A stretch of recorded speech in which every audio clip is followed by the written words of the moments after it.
My name is Jack Turner, and I've learned something about ownership. People don't question it until it gets challenged.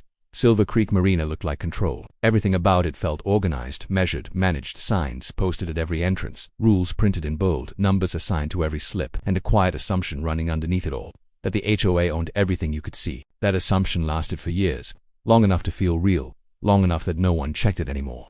My boat sat at the far end, slip 27, same place it had been for a long time. Before the new houses, before the new board, before Karen Whitfield. Back then, no one cared. As long as you stayed in your space, no one questioned you. That changed the moment Karen took control, because people like her don't accept systems as they are. They reshape them into something they can manage. The first sign was small, a new rule sheet posted near the dock entrance, longer than before, stricter, more detailed. Most people ignored it because most people assume rules only matter when enforced. Karen enforced everything.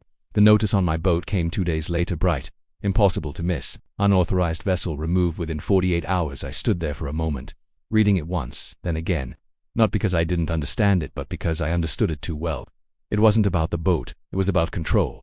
I untied the tag, folded it carefully, put it in my pocket, and walked away. Because reacting too early closes options. The second notice came exactly when expected. 48 hours later, more aggressive, more official. Final notice: removal will be enforced. That word again. Enforced, used like certainty. Even when it wasn't. I didn't move the boat, didn't respond because I wasn't guessing. I knew something Karen didn't, something buried in records most people never read. The marina wasn't entirely theirs. A section of the access channel, the part every boat used to enter and exit, ran through an easement tied to my land. Old agreement. Filed decades ago, ignored for years because no one needed to use it until now. Karen showed up the next morning, walking fast, clipboard tight in her hand, confidence in every step. "You've ignored multiple notices," she said. "I've read them. You need to remove your boat immediately." No, she didn't like that. Because resistance interrupts control. This marina is HOA property, not all of it. That was the shift, subtle but real, because uncertainty had entered the conversation. "You're in violation," she said. "I'm not. You will be removed." I looked at her calmly. "No, I won't." Silence stretched between us. Then she stepped back. "You'll regret that, maybe, but not for the reason," she thought.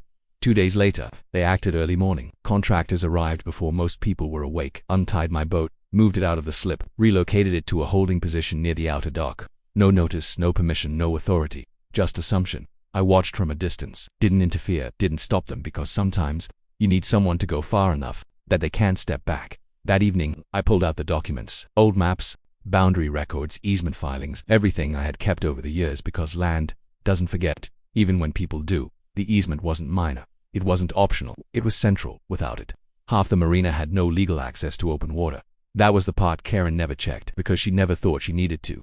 I made 3 calls: surveyor, property attorney, county office, because if you're going to correct something, you do it properly.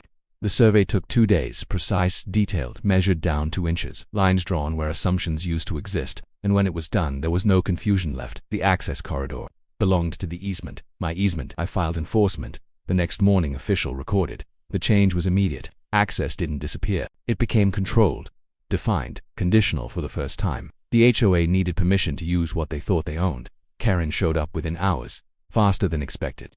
Anger clear in every movement. "What did you do?" she demanded. I stood at the dock entrance. "I enforced my easement." "You're blocking the marina." "No." I shook my head. "I'm defining access. This affects everyone. They should have checked before acting." Her voice rose. "You can't just take control like this." I looked at her steadily. "I didn't take anything." Silence. Then quietly, "I just proved where it already was." That was the moment everything shifted, because now control had moved. The HOA called an emergency meeting. Residents confused, frustrated, because access had changed. Boats could still move, but not freely, not without structure, not without acknowledgement. Karen tried to push back, filed complaints, made calls, argued authority, but every path led to the same place: records, verification, proof, and proof doesn't adjust itself to fit belief. The case moved to formal review, because once something like that escalates, it leaves the neighborhood. Karen walked in confident. At first, same posture, same tone, same assumption. I walked in with a folder, thicker, heavier, because truth carries weight. The panel reviewed everything: HOA claims, my documentation, survey results, easement records, aligned, clear, consistent. Then came the question, simple, direct: who controls the access corridor? Karen answered immediately: the HOA. I didn't respond. I just placed the document forward, stamped, recorded, verified. The answer was clear: not them. Silence filled the room, because now everything changed. their authority limited, their actions invalid, their removal of my boat improper. Karen tried to recover, tried to explain, but facts don't shrink. They don't bend, they don't disappear, they just stand. The decision came quickly. Easement control upheld, HOA authority restricted, damages assigned. And just like that, the system corrected itself. Because systems don't care about confidence, they care about proof. Karen didn't argue after that, didn't protest, didn't say anything at all. Because there was nothing left to say. The HOA couldn't protect her, couldn't contain it because this wasn't internal anymore. This was official, documented. Final. She stepped down within weeks. No announcement, no explanation. Just gone. The same pattern. Different mistake. As for the marina, it still looks the same. Same docks, same water, same quiet. But now, it's different. Because now people understand something they didn't before. Access isn't something you assume. It's something you verify. And every time I tie my boat back into that slip now, I remember something simple. Karen thought she could force me out of the marina. But all she really did was push the situation far enough that everyone finally saw who had control all along.